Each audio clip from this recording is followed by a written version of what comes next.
yang kiri yang lebih parah ya. Yang kiri. Yang kanan kiri. itu ya. Yang kanan juga iya tapi nggak terlalu ya. Nggak terlalu lah.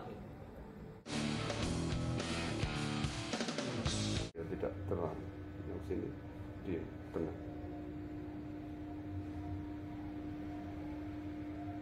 Sudah nggak terlalu lah artinya. Getarnya itu nggak terlalu. Ya kan? Nggak daripada kemarin kan kelihatan keras.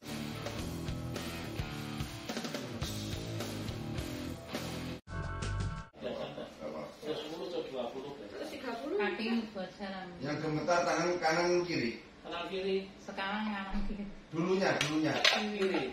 dulunya kiri. Terus ini nggak bisa ditekan sekarang kanan.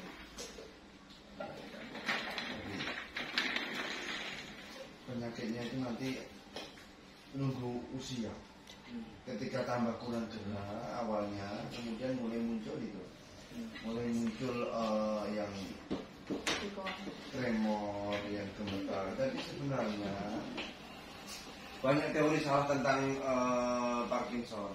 Bahkan bukan hanya di Indonesia, di dunia pun banyak teori salah tentang Parkinson. Perhatikan penyakitnya Muhammad Ali. Iya, Muhammad Ali. Muhammad Ali itu orang kaya, petinju kelas dunia, sudah kaya. Yang nangani dia profesor tingkat dunia. Tidak mari ya, Muhammad Ali sampai meninggal dia tidak sembuh, malah komplikasi. Awalnya kalau lihat video awalnya Muhammad Ali itu, dia awalnya hanya tangan saja, dia masih begini. Awal-awal sakit dia begini, hanya begini saja. Lama-lama dia begini. Awalnya dia masih begini, masih jalan begini masih. Kelihatan kalau tahu mengetahui menyimak perkembangannya Muhammad Ali itu, dia awalnya hanya begini, kakinya masih baik, masih begini saja. Kemudian ketika tambah parah dia begini. Makanya yang terjadi pada ibu itu sama. Ketika masih begini tangan saja, dia problem itu hanya sekitar tengkuk lengan saja. Ketika sudah semakin ke bawah, kaki kena. Artinya sebenarnya Parkinson itu dulu diduga faktor benturan kepala. Muhammad Ali karena petinju, benturan kepala dianggap kerusakan di otak. Makanya dikira itu benturan trauma kepala, benturan kerusakan di otak gitu. Padahal itu salah. Makanya seperti orang-orang begini apa benturan kepala tidak ada. Bukan karena benturan kepala tiba-tiba kemudian mengalami Parkinson. Karena berdasarkan penelitian saya, teori tentang Parkinson itu salah. Makanya ketika dioperasi di kepala tambah kacau. Karena kalau operasi itu kepala Pak yang bedah kepala, pembedahan otak. Jadi berdasarkan penelitian saya, orang itu mengalami kombinasi awalnya darah tidak lancar. Ketika darah tidak lancar terjadi radang di tulang belakang. Seperti orang darah tidak lancar, asam urat numpuk, dia bisa radang lutut. Radang lutut, orang paham kali itu. Darah nggak lancar, asam urat numpuk, nggak baca begitu, kemudian darah kotor bisa anggap, kemudian menjadi radang lutut. Kalau ini darah nggak lancar, kemudian menimbulkan radang tulang belakang. Ya kalau tangannya itu nanti masih sekitar tengkuk. Radang tulang belakangnya sekitar tengkuk, ditambah keram otot. Kalau dulu kanan atau kiri? Kiri. Keram otot pundak, lengan, bahu kiri. Itu kalau tangan. Awalnya tangan dulu sebelum kaki. Kaki dulu apa tangan dulu? Tangan. Nah, kemudian radang itu melebar ke bawah sampai tulang ekor kena ke bawah, semakin merembet ke bawah nanti kaki kena. Ibarat luka borok yang melebar. Luka yang melebar, jadi awalnya radang itu hanya sekitar tengkuk leher, kemudian merembet sampai ke tulang ekor itu. Nanti kena, maka kaki ikut kena. Makanya ketika penanganannya nggak benar, dia sampai merembet lukanya sampai ke radangnya melebar sampai ke tulang ekor, maka kena. Awalnya di atas, kemudian merembet sampai ke bawah. Itu sebenarnya mengalami spondylosis nanti dia mengalami spondylosis. Sesungguhnya Parkinson itu saraf kejepit kalau berdasarkan penelitian saya. Dia itu saraf kejepit. Tapi ada sebab kenapa orang itu mengalami spondylosis, darahnya nggak lancar. Salah satu sebabnya karena bentuknya nggak simetris, badannya nggak simetris kanan kirinya, kakinya nggak simetris kanan kiri. Kaki yang normal itu bentuknya begini Pak, dia tuh 45 derajat sama 60, kemiringannya 45 derajat sampai 60 derajat. Ketika ini dan ini harus sama kaki kanan kirinya. Ketika ada yang begini, ini nanti nggak simetris. Dia akan ada masalah. Kiri, perhatikan kaki kirinya dia kemiringannya kurang. Dan kaki itu harus memiliki sama dia, tidak bisa jatuh begini. Ini juga akan melontir. Jadi menimbulkan darah tidak lancar. Darah tidak lancar pada jalur kirinya. Mungkin kaki lemah pun kaki kiri lebih lemah daripada kaki kanan. Nek dengkul gampang linu pun dengkul kiri pun daripada kanan. Tumit gampang sakit pun misalnya tumit kiri daripada kanan. Kesemutan kebas pun biasanya di kiri dulu, kemudian kanan. Kaki kiri lebih lemah daripada kanan. Udah ya, sebenarnya seperti itu. Kalau terjadi stroke pun di kiri dan bukan di kanan. Dulu katanya juga Stroke. gejala stroke. Ya sudah, itu satu rangkaian Pak sebenarnya. Penyakitnya satu rangkaian. Ketika darah tidak lancar di kiri, nanti kalau terjadi stroke pun di kiri. Kan darah tidak lancar risiko mengalami sumbatan. Sumbatan kalau tangan masih di tangan kakinya lemah, tapi sudah di kepala dia akan mengalami stroke. Itu hanya menunggu jumlah darah kotornya semakin banyak, dia akan menyumbat kemana? Jadi logikanya begitu Pak. Jadi itu sebenarnya satu rangkaian penyakit itu. Dia risiko mengalami stroke pun stroke kiri. Wajah merah pun pada sisi kiri daripada kanan. Wajahnya merah misalkan kiri rata, kanan masih bisa gerak wajahnya, karena begitu. Pipi kiri lebih tebal daripada pipi kanan. Karena begitu. Jadi mari ini. Gimana nih? Ini banyak coba ceritakan dari awal Pak. Biar Bapak yang cerita, Pak. Biar ceritakan. Biar Bapak cerita awalnya sakit bagaimana nih Pak? Ini memang dulu itu pernah kecelakaan Pak. Kecelakaan. Dari kecelakaan dari sepeda. Dia bilangnya tidak ada hubungannya, ada bilang dokter. Dari dia tes sudah motor, tabrak dia di belakang, dua gitu dia tidak sadar. Pingsan. Kapan kejadian? Kapan? Sudah 2 tahun. 2 tahun yang terus dia baru tahun berikutnya baru terasa ini. Ya memang ada hubungannya. Terus memang dia kan kerjanya kan di kelurahan Pak. Kalau terus saya memang dia tuh agak apa? Istilahnya dulu itu tertekan sama kepalanya. Tertekan sama kepala maksudnya? Pekerjaan. Istilahnya itu umpama mikul ya Pak. Mikul harusnya kekuatan cuma 8 ton dimuati 12 ton begitu tadi. Beban pikiran. Iya, beban pikiran. Lanjut terus kemudian. Kemudian ke situ terus kecelakaan itu Pak. Kecelakaan terus lanjut. Setahun kemudian jarak kecelakaan sama muncul keluhan berapa lama? 1 tahun Pak. 1 tahun. Enggak ada hubungannya. Lanjut kemudian awalnya keluhannya apa? Awalnya keluhannya tangan gemetar. Tangan sebelah kiri. Ya sebelah kiri. Awalnya gini ya. Kiri ya. Lanjut kemudian yang kanan kena itu jarak berapa lama? Nah, ini baru kanan baru ya. Berarti jarak 2 tahun ya. Baru ini baru aja. Nah ya, maksudnya jarak 2 tahun dari yang sebelah kiri ya. Yang kanan ikut kena itu jarak 2 tahun. Oh gitu. Ibu duduk kuat nggak? Bantu duduk aja. Bantu duduk aja duduk. Duduk ibu kaki dulu biar saya tahu. Biar saya tahu penyakitnya ibu. Lanjut sambil cerita. Nggak apa-apa ibu.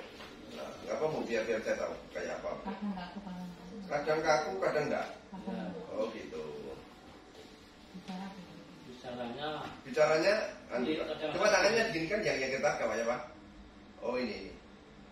Oh ini. Oh ini. Oh gini.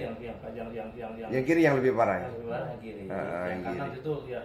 Yang kanan juga iya tapi nggak terlalu ya. Nggak terlalu lah. Lebih kiri ya. Kaki. Kakinya enggak. Kaki enggak gemetar. Enggak ya. Kadang-kadang apa? Kalau jalan gemetar enggak? Ya kadang-kadang gemetar. Cemas. Kalau cemas. Coba saya pengen tahu jalannya seperti. Jalan aja. Ibu juga jalan aja. Ibu jalan aja. Berat ya, fisiknya lemah ya. Ibu jalan supaya kelihatan. Ini lagu biasa. Laku aja. Oh, enggak punya. Ibu laki-laki, biar saya tahu. Laki-laki. Oh, nyeret ya. Yang kiri nyeret ya. Kiri ya. Ini memang ada stroke juga. Itu ada.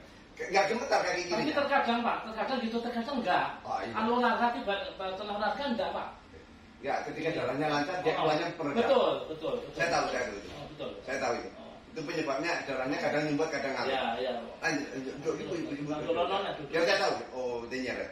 Kalau nggak gini kan saya nggak ngerti Pak. Iya. Kalau nggak gini saya nggak ngerti bahwa jalannya kaki kiri lemah. Iya. Itu sebenarnya ada hubungannya.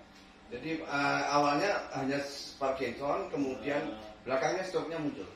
Iya, gitu. Jadi itu awalnya sebenarnya beliau mengalami darah lancar pada jalur kiri. Pada jalur kiri maka menimbulkan radang tulang belakang. Radang tulang belakang mana tergantung nyantol di mana dia darah kotor itu. Kalau nyantol di leher, tengkuk maka nanti tangan dulu yang kena. Nah, kalau nyantolnya di bawah dulu maka kaki dulu yang kena. Jadi begitu Pak. Sampai kurus. Kenapa sampai apa? Sampai kurus. Oh dulu gemuk berarti. Oh. Makan banyak. Ini kan dari Amerika. Ini kan dari Blitar toh. Hah, di Malang. Oh. Saya periksa di Malang. Oh, periksa di Malang. Oh, tapi tinggalnya di Blitar. Iya. Oh, gitu. Ini Karena kan anak-anak di Malang. Kita kacamata. Iya. Bentar. Ya, tak baca itu. Ini pemeriksaan kapan nih? Tanggal 2 tahun yang lalu. Oh, ini pemeriksaan 2 tahun yang lalu. Ini hasil radiologi MRI. MRI kepala, otak. Kesimpulannya lesi punktur multiple pada subcortical lobus sport belakangnya sih karena dia dan no suspect infarct subakut multiple sclerosis. Kalau ini yang mengarah pada stroke-nya senile brain atrophy ya, jadi ada kematian jaringan sel otak, tidak tampak space of proses intracranial. Ya kalau ini tidak meriksa Parkinsonnya Pak. Kalau ini stroke-nya. Jadi kalau karena yang di scan adalah yang di MRI adalah kepala, maka menemukan kelainan kepala. Makanya kalau ini sebenarnya dia butuh MRI tulang belakang. Jadi makanya penyakit ini nggak semua orang ngerti Pak. Makanya mana yang dibidik, mana yang diperiksa pun nggak semuanya benar-benar memahami.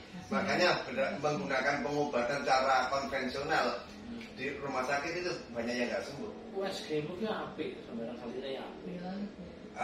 USG memang nggak cocok untuk kita ini. Semua itu bagus. Makanya sebenarnya MRI tulang belakang Pak sebenarnya yang dibutuhkan. MRI tulang belakang. Makanya nggak semua orang benar-benar mengerti tentang penyakit ini sehingga agamanya Islam. Mudah-mudahan Allah memudahkan kesembuhan. Ini sakit? Sakit semua. Kalau nggak percaya Bapak saya tekan nggak sakit. Sakit nggak? Sakit. Sakit. Saya sudah meluka ini. Sakit. Merembet. Sakit? Iya. Jadi masalah bukan di tulang, bukan di otak. Itu MRI-nya kan otak. Ini sakit? Nggak. Nggak terlalu ya. Ada yang kena, ada yang enggak. Tapi kalau sakit? Nggak ya. Lorong.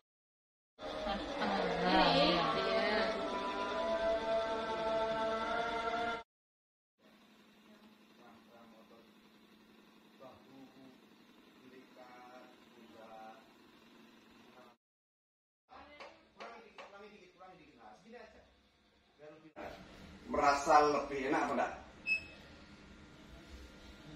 Lebih enak. Coba tangan. Sudah mulai berkurang. Insya Allah besok tambah bagus lagi. Kan baru selesai. Tapi ya tidak terlalu. Yang sini di tengah. Sudah nggak terlalu lah artinya. Tapi nggak terlalu kencang. Sudah mulai berkurang. Insya Allah besok tambah bagus lagi. Kan baru selesai. Di badan lebih enak nggak? Kaki rasanya lebih ringan nggak? Kaki lebih ringan tapi kaki? Insya Allah daripada tadi Pak. Artinya kaki kiri kan lemah. Kita menguatkan kaki kirinya. Coba berdiri, mari. Buat berdiri itu Pak. Buat jalan. Buat jalan. Mau ibu jalan. Lebih ringan nggak? Jalan aja. Langkah biasa. Jalan aja enggak? Ibu merasa. Buat jalan lebih cepat. Langkah biasa. Udah balik sini. Cuma balik sini. Jalan lebih cepat. Jalan biasa. Jalan aja. Lebih enak buat jalan? Lebih ringan buat jalan? enak ini kan artinya sudah membaik Pak. Insya Allah besok tambah baik lagi. Ya, besok tak ulangi lagi. Sudah cukup. Sudah.